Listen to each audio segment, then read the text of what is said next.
Fast केलेला आहे. आता मी इथे मेथीचा पराठा तयार करत आहे. मेथीचा पराठाला आपण इथे तूप लावणार आहोत. तुपामुळे मेथीचे पराठे हे खूप टेस्टी होतात आणि मुलांसाठी ते खूप पौष्टिक आहेत. आता मी इथे पराठे लाटून घेत आहेत.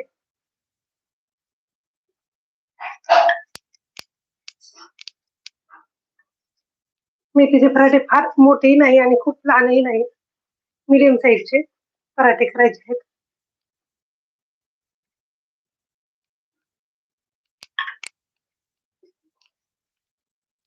इथे मी गोल आकाराचे मेथीचे पराठे करत आहे.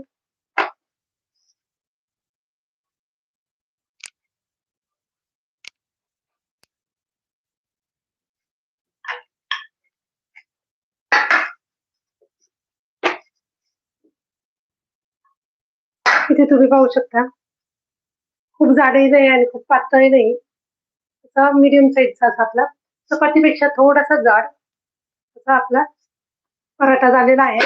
आता तव्यामध्ये मी ते तेल टाकून घेत आहे, म्हणजे आपला पराठा इथे तव्याला चिकटणार नाही.